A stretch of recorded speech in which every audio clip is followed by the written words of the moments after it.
Hello everybody, Jordan here, the PH is silent. Today we're talking about the schools of magic and what makes them unique and which magic is best for your new character.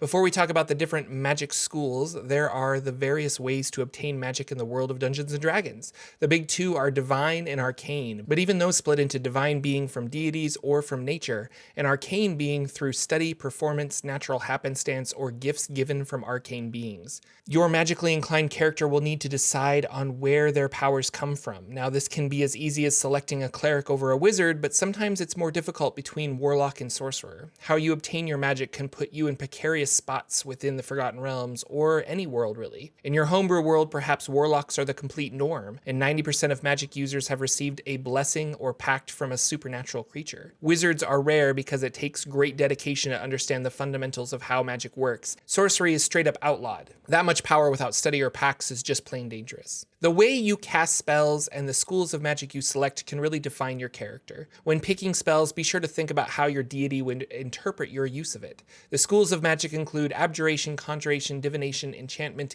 Vocation, Illusion, Necromancy, and Transmutation. The spells often seem oddly placed in a particular school. Animate Dead does feel like a necromancy spell, but perhaps Speak with Dead would fit more under Divination. Create or Destroy Water is Transmutation, but wouldn't it fit better under Conjuration? The schools of magic offer us a window into our magic user character. Build your character's personality first and decide upon spells afterwards. Are they tricky, constantly trying to charm characters or create believable illusions? A illusionist or enchanter wizard might be the best for that. Or do you have a fiery sorcerer who knows only destruction? Picking an element like, well, fire, and the feat Elemental Adapt to ensure your fire spells will ignore resistances. Starting off, the School of Abjuration is about defense, blocking or banishing objects and creatures. Spells like Resistance absorb elements, spells to protect an area like Alarm or Person like Mage Armor, Banishment to completely remove a character or Planner Binding, bringing an unfriendly under your control to support the party. Defensive wizards like to prepare the shield spell and counterspell. They know magic and are experts at dispelling it, removing curses and restoring characters to their healthy selves. Conjuration, my personal favorite, is the idea of creating something from nothing, or perhaps pulling something from another plane of existence. Mechanically, I believe most think the Conjurer Wizard to be weaker than some of the other options in D&D 5e. They have the ability to conjure an inanimate object no larger than a 3-foot cube, perhaps some rope or a hammer, some thieves' tools or a lock, and I love this idea of being ever prepared with a spyglass or a cup to drink from that magical fountain. Conjurers are expert teleporters too, understanding how things move from one space to another. Perhaps you flavor your fireball spells as conjuring a piece of the elemental plane of fire to hurl at your enemies. Your counterspell is actually conjuring a comically large shield that gets in the way of the spell, causing no harm to your party. With the ability to teleport by 6th level and maintaining concentration on conjured creatures, yes, I think this is my favorite magical school. Divination. Do you want to see the future? To know the secrets of the universe? Is your character obsessed with knowledge from the beyond? Detecting another's thoughts or finding traps within a dungeon? Your scrying spell could be flavored that you perceive your target seconds into the future. The spell Identify, the object doesn't tell you what it is, rather you look into its past to see where it's been and how it's been used. You then understand everything there is to know about it.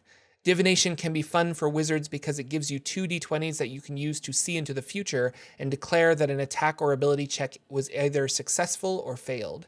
If you were playing a divination cleric, you would be good at detecting good and evil or locating objects thanks to the divine information your deity bestows upon you. Divination wizards are fun and popular, but personally, I'd like to play a Cleric of Savras. Enchantment is the next school of magic. You are able to touch the minds and bodies of other creatures, to magically beguile people and monsters. An enchantment wizard gains a hypnotic gaze where they can enthrall a creature. The charm spell is part of this, where you confuddle a creature into thinking you're a friend. Spells like Hold Person, where a conjuration specialist might flavor this spell as being gripping chains holding onto a person, an enchanter might utter a simple command of stay, and the creature firmly believes they must not move. Suggestion, sleep are all part of enchanters.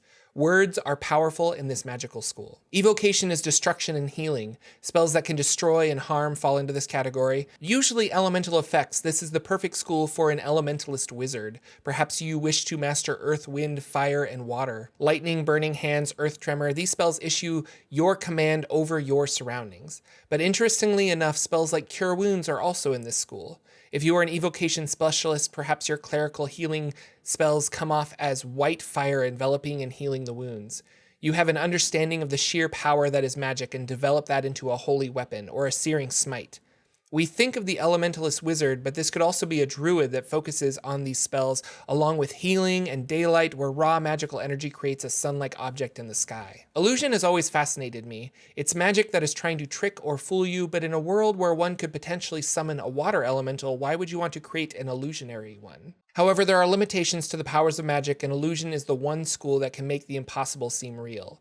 A master of illusions fool the senses, creating an object that isn't there, or a sound that came from nowhere. Perfect for arcane tricksters that wish to fool their victims into looking behind a door before attacking them from the ceiling. Changing your appearance or creating duplicates that make you harder to hit, this is the nature of illusion magic. If you specialize in this magic, perhaps you're difficult to trust, wearing a glamour that hides the large scar on your face. You could even fool other magical users by creating a false aura that fools divination spells. Illusion is more than bright lights or fear spells. You can alter how others perceive the world.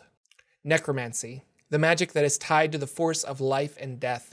There is energy that courses through living things, and you are able to tap into that energy, manipulating it to animate creatures. This power can be used to heal or to destroy. There are some weird spells that cause fear that appear to be more illusion-based, but again, your flavoring of the magic can make it all the difference. Nothing says you can't call upon an actual incorporeal ghost with cause fear to frighten a nearby creature. Inflict wounds, magic jar, resurrection, and raise dead all deal with the manipulation of life energy and the soul.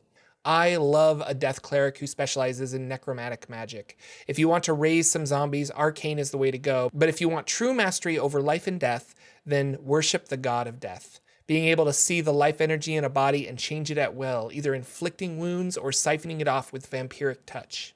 Finally, transmutation, the art of turning one object into another. With spells like meld into stone and mold earth, one would think this was the evocation school, but transmuters change their surroundings, taking the physical and changing it into something new. This might be the mending spell to repair a child's broken toy, or polymorph to literally change one thing into another. But there seems to be an underlying theme with transmutation that it's the school of manipulating energy within creatures and objects. Telekinesis, for example, lets you move something with magic.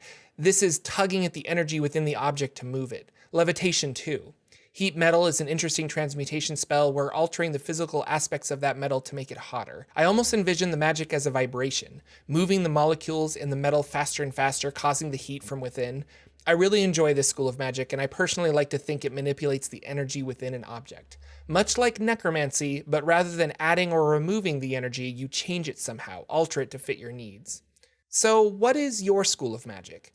I hope you decide what your character is good at and flavor your spells as you see fit. Magic can be viewed in so many different ways in D&D, and it can all be correct. Thanks to my patrons on Patreon that keep these videos going, and if you're interested in becoming a patron, click the link in the description.